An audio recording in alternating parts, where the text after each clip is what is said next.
7ನೇ ತರಗತಿ ಕನ್ನಡ ಗದ್ಯಭಾಗ 2 ಸೀನಾ ಸೆಟ್ಟರು ನಮ್ಮ ಟೀಚರು ಪ್ರಶ್ನೋತ್ತರಗಳು. ಕೆಳಗಿನ ಕವಿಗಳ ಅಥವಾ ಸಾಹಿತಿಗಳ ಜನ್ಮಸ್ಥಳ, ಕಾಲ, ಬಿರುದು ಅಥವಾ ಪ್ರಶಸ್ತಿಗಳನ್ನು ಕುರಿತು ವಾಕ್ಯ ರೂಪದಲ್ಲಿ ಬರೆಯಿರಿ. ಕೃತಿಕಾರರ ಪರಿಚಯ. ಶ್ರೀಮತಿ ವಿ ಗಾಯತ್ರಿ. ಶ್ರೀಮತಿ ವಿ ಗಾಯತ್ರಿ ಅವರು ಪ್ರಸಿದ್ಧ ಲೇಖಕಿ ಮತ್ತು ಅನುವಾದಕರಾಗಿದ್ದು, ಶಿಕ್ಷಣ ಹಾಗೂ ನೀರಾವರಿ ಇಲಾಖೆಗಳಲ್ಲಿ ಹಿರಿಯ ಅಧಿಕಾರಿಯಾಗಿ ಕೆಲಸ ಮಾಡಿದ್ದಾರೆ. ಜಗತ್ಪ್ರಸಿದ್ಧ ತೋತೋಚಾನ್ ಪುಸ್ತಕವನ್ನು ಕನ್ನಡಕ್ಕೆ ಅನುವಾದಿಸಿದ್ದಾರೆ. ಇದರೊಂದಿಗೆ ರೈತರ ಸಾವಯವ ಕೃಷಿ ಹಾಗೂ ಪರಿಸರ ಶಿಕ್ಷಣಕ್ಕೆ ಸಂಬಂಧಿಸಿದ ಹಲವು ಉಪಯುಕ್ತ ಪುಸ್ತಕಗಳನ್ನು ಇವರು ಪ್ರಕಟಿಸಿದ್ದಾರೆ. ಸೀನಾ ಸೆಟ್ಟರು ನಮ್ಮ ಟೀಚರು ಪಾಠವನ್ನು ಇವರು ಬರೆದ ತುಂಗ ಎಂಬ ಪುಸ್ತಕದಿಂದಲೇ ಆರಿಸಿಕೊಳ್ಳಲಾಗಿದೆ. ಅಭ್ಯಾಸ. ಮುಖ್ಯ ಪ್ರಶ್ನೆ 1. ಕೊಟ್ಟಿರುವ ಪ್ರಶ್ನೆಗಳಿಗೆ ಒಂದು ವಾಕ್ಯದಲ್ಲಿ ಉತ್ತರಿಸಿ. ಪ್ರಶ್ನೆ 1. ಮಾಂಡವಿ ಟೀಚರ್ ಯಾರನ್ನು ಪರಿಚಯಿಸಿದರು? ಉತ್ತರ. ಮಾಂಡವಿ ಟೀಚರ್ ವಿದ್ಯಾರ್ಥಿಗಳಿಗೆ ಹೊಸ ಬೇಸಾಯದ ಟೀಚರ್ ಆಗಿ ಸೀನಾ ಸೆಟ್ಟರನ್ನು ಪರಿಚಯಿಸಿದರು. ಪ್ರಶ್ನೆ 2. ಸೀನಾ ಸೆಟ್ಟರು ಜಮೀನಿನಲ್ಲಿ ಏನನ್ನು ಬೆಳೆಯುತ್ತಿದ್ದರು? ಉತ್ತರ. ಸೀನಾ ಸೆಟ್ಟರು ತಮ್ಮ 3 ಎಕರೆ ಜಮೀನಿನಲ್ಲಿ ತಪ್ಪದೆ ಸಾಸಿವೆ ಬೆಳೆಯುತ್ತಿದ್ದರು. ಪ್ರಶ್ನೆ 3. ಮಕ್ಕಳು ಏನು ಹಾಕಿಕೊಂಡು ಗದ್ದೆಗೆ ಇಳಿದರು? ಉತ್ತರ. ಮಕ್ಕಳು ಮಳೆಯಿಂದ ರಕ್ಷಿಸಿಕೊಳ್ಳಲು ಕಂಬಳಿ ಕೊಪ್ಪೆ ಹಾಕಿಕೊಂಡು ಗದ್ದೆಗೆ ಇಳಿದರು. ಪ್ರಶ್ನೆ 4. ಹಾಲಪ್ಪನ ಕಾಲನ್ನು ಏನು ಕಚ್ಚಿತು? ಉತ್ತರ. ಹಾಲಪ್ಪನ ಕಾಲನ್ನು ವಿಷವಿಲ್ಲದ ಒಂದು ನೀರಾವು ಕಚ್ಚಿತು. ಪ್ರಶ್ನೆ 5. ಮನೆಯ ಅಟ್ಟ ಮಕ್ಕಳಿಗೆ ಯಾವ ಟವರ್ ಆಗಿ ಪರಿವರ್ತಿತಗೊಂಡಿತು? ಉತ್ತರ. ಮನೆಯ ಅಟ್ಟ ಮಕ್ಕಳಿಗೆ ಗದ್ದೆ ವೀಕ್ಷಣೆಯ ಟವರ್ ಆಗಿ ಪರಿವರ್ತನೆಗೊಂಡಿತು. ಮುಖ್ಯ ಪ್ರಶ್ನೆ 2. ಕೊಟ್ಟಿರುವ ಪ್ರಶ್ನೆಗಳಿಗೆ 2-3 ವಾಕ್ಯಗಳಲ್ಲಿ ಉತ್ತರಿಸಿ. ಪ್ರಶ್ನೆ 1. ಸೀನಾ ಸೆಟ್ಟರ ವೇಷ ಹೇಗಿತ್ತು? ಉತ್ತರ. ಸೀನಾ ಸೆಟ್ಟರು ತುಂಬಾ ಹಳೆಯದಾದ ಒಗೆದ ಪಂಚೆಯನ್ನು ಸೊಂಟಕ್ಕೆ ಸುತ್ತಿ ಮೇಲಕ್ಕೆ ಎತ್ತಿ ಕಟ್ಟಿದ್ದರು. ಒಗೆದ ಚೌಕುಡಿಯ ಅಂಗಿ ಧರಿಸಿ ಅದಕ್ಕಿಂತಲೂ ಹಳೆಯದಾದ ಟವಲನ್ನು ತಲೆಗೆ ಲಪಟೆಯಾಗಿ ಸುತ್ತಿಕೊಂಡಿದ್ದರು. ಅವರ ವೇಷಭೂಷಣ ನೋಡಲು ಸಾಮಾನ್ಯ ಟೀಚರ್ ತರಹ ಇರಲಿಲ್ಲ. ಪ್ರಶ್ನೆ 2. ಮಕ್ಕಳು ಸಸಿ ಕಿತ್ತ ಬಗೆ ಹೇಗಿತ್ತು? ಉತ್ತರ. ಮೊದಲಿಗೆ ಮಕ್ಕಳಿಗೆ ಇಡೀ ತುಂಬಾ ಸಸಿಗಳನ್ನು ಬುಡ ಸಮೇತ ಕೀಳುವುದು ಸುಲಭವಾಗಲಿಲ್ಲ. ಆರಂಭದಲ್ಲಿ ಅನೇಕ ಸಸಿಗಳನ್ನು ಹಾಳು ಮಾಡಿದರು. 10 ಬಾರಿ ಪ್ರಯತ್ನಿಸಿದ ನಂತರ ಅವರಿಗೆ ಸಸಿ ಕೀಳುವುದು ಅಭ್ಯಾಸವಾಗಿ ಕೆಲಸದಲ್ಲಿ ವೇಗ ಬಂದಿತು. ಪ್ರಶ್ನೆ 3. ಹಾಲಪ್ಪನಿಗೆ ಹಾವು ಕಚ್ಚಿದಾಗ ಸೀನಾ ಸೆಟ್ಟರು ಏನು ಮಾಡಿದರು? ಉತ್ತರ.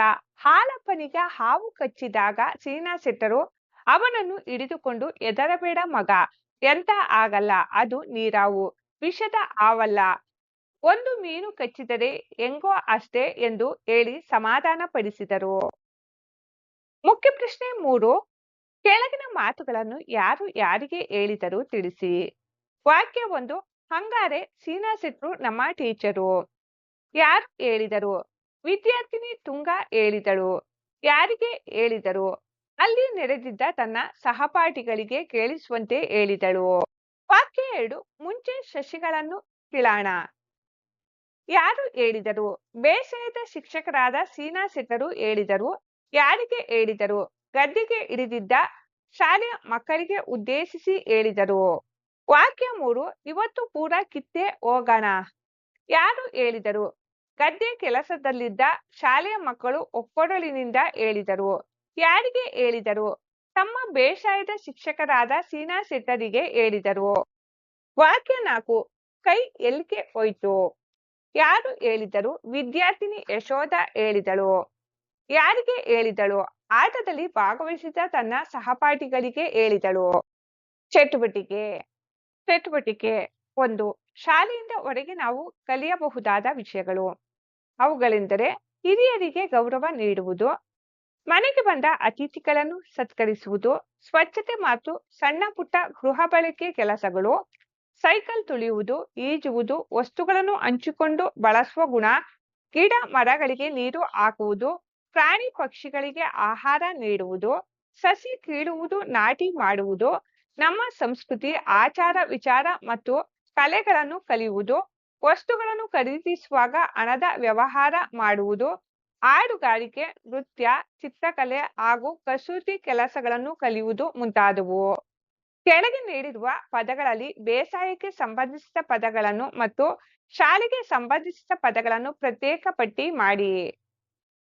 ಬೇಸಾಯಕ್ಕೆ ಸಂಬಂಧಪಟ್ಟ ಪದಗಳು ಗದ್ದೆ, ಶಚಿ, ನಾಟಿ, ಪೈರು, ಜಮೀನು, ರೈತ, ಕೆಸರು, ತೆನೆ, ಗೊಬ್ಬರ.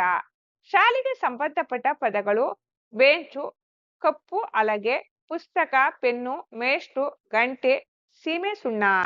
ಪೂರಕ ಮಾಹಿತಿ ಶಿಶುಪ್ರಾಸಗಳು. 2. ಕೆಳಗೆ ನೀಡಿರುವ ಬಂಡಿ ಆಟದಲ್ಲಿ ಬಿಟ್ಟ ಪದವನ್ನು ತುಂಬಿ. ಅಚ್ಚಚ್ಚು ಬೆಲ್ಲದಚ್ಚು, ಅಲ್ಲಿ ನೋಡು ಇಲ್ಲಿ ನೋಡು, ಸಂಪಂಗಿ ಮರದಲ್ಲಿ ಗುಂಪು ನೋಡು, ಯಾವ ಗುಂಪು? ಉತ್ತರ ಕಾಗೆ ಗುಂಪು. ಯಾವ ಕಾಗೆ? ಕಪ್ಪು ಕಾಗೆ. ಯಾವ ಕಪ್ಪು? ಇದ್ದಿಲು ಕಪ್ಪು. ಯಾವ ಇದ್ದಿಲು? ಮರದ ಇದ್ದಿಲು. ಯಾವ ಮರ? ಮಾವಿನ ಮರ. ಯಾವ ಮಾವು? ಸಿಹಿ ಮಾವು. ಯಾವ ಸಿಹಿ? ಸಕ್ಕರೆ ಸಿಹಿ. ಯಾವ ಸಕ್ಕರೆ? ಮಂಡ್ಯ ಸಕ್ಕರೆ. ಯಾವ ಮಂಡ್ಯ? ಕರ್ನಾಟಕ ಮಂಡ್ಯ. ಯಾವ ಕರ್ನಾಟಕ? ನಮ್ಮ ರಾಜ್ಯ ಕರ್ನಾಟಕ. ಅಭ್ಯಾಸ. ಉದಾಹರಣೆಯಲ್ಲಿ ನೀಡಿರುವಂತೆ ಕೆಳಗಿನ ವಾಕ್ಯಗಳಲ್ಲಿ ಸರ್ವನಾಮಗಳನ್ನು ಗುರುತಿಸಿ ಅವು ಯಾವ ರೀತಿಯ ಸರ್ವನಾಮಗಳೆಂದು ತಿಳಿಸಿ. ವಾಕ್ಯಗಳು. ಕಷ್ಟ ಬಂದಾಗ ನಾವು ಯಾರಿಗೂ ಸಹಾಯ ಮಾಡದಿದ್ದರೆ ನಮಗೆ ಯಾರು ಸಹಾಯ ಮಾಡಲಾರರು. ಸರ್ವನಾಮ ಪದಗಳು ನಾವು, ನಮಗೆ. ಸರ್ವನಾಮದ ವಿಧ ಉತ್ತಮ ಪುರುಷ ಸರ್ವನಾಮ. ವಾಕ್ಯ. ನೀನು ಸುಳ್ಳುಗಾರನೆಂದು ಗೊತ್ತಾದ ಮೇಲೆ ನೀನು ನಿಜ ಹೇಳಿದರೂ ನಿನ್ನನ್ನು ಯಾರೂ ನಂಬುವುದಿಲ್ಲ. ಸರ್ವನಾಮ ಪದಗಳು ನೀನು, ನಿನ್ನನ್ನು. ಸರ್ವನಾಮದ ವಿಧಗಳು ಮಧ್ಯಮ ಪುರುಷ ಸರ್ವನಾಮ. ವಾಕ್ಯ. ಅವನಿಗೆ ಅವನ ಅಕ್ಕ ಒಂದು ಪುಸ್ತಕ ಕೊಟ್ಟಳು. ಸರ್ವನಾಮ ಪದಗಳು ಅವನಿಗೆ, ಅವನ. ಸರ್ವನಾಮ ವಿಧಗಳು ಪ್ರಥಮ ಪುರುಷ ಸರ್ವನಾಮ. ವಾಕ್ಯ. ಅವನು ತನ್ನ ಪುಸ್ತಕವನ್ನು ಬಹಳ ಮೆಚ್ಚಿಕೊಂಡನು. ಸರ್ವನಾಮ ಪದಗಳು ಅವನು, ತನ್ನ. ಸರ್ವನಾಮ ವಿಧಗಳು ಪ್ರಥಮ ಪುರುಷ ಆತ್ಮಾರ್ಥಕ ಸರ್ವನಾಮ. ವಾಕ್ಯ. ನಮ್ಮ ನಮ್ಮ ಕೆಲಸಗಳನ್ನು ನಾವೇ ಮಾಡಿಕೊಳ್ಳಬೇಕು. ಸರ್ವನಾಮ ಪದಗಳು ನಮ್ಮ, ನಾವೇ. ಸರ್ವನಾಮ ವಿಧಗಳು ಉತ್ತಮ ಪುರುಷ ಸರ್ವನಾಮ. ವಾಕ್ಯ. ನಾವು ಊರಿಗೆ ಹೋಗಿ ನಿಮ್ಮ ಸಾಮಾನುಗಳನ್ನು ಅವುಗಳನ್ನಿಟ್ಟಿರುವ ಪೆಟ್ಟಿಗೆಯನ್ನು ತರುತ್ತೇವೆ. ಸರ್ವನಾಮ ಪದಗಳು ನಾವು, ನಿಮ್ಮ. ಸರ್ವನಾಮ ವಿಧಗಳು ಉತ್ತಮ ಪುರುಷ, ಮಧ್ಯಮ ಪುರುಷ ಸರ್ವನಾಮ.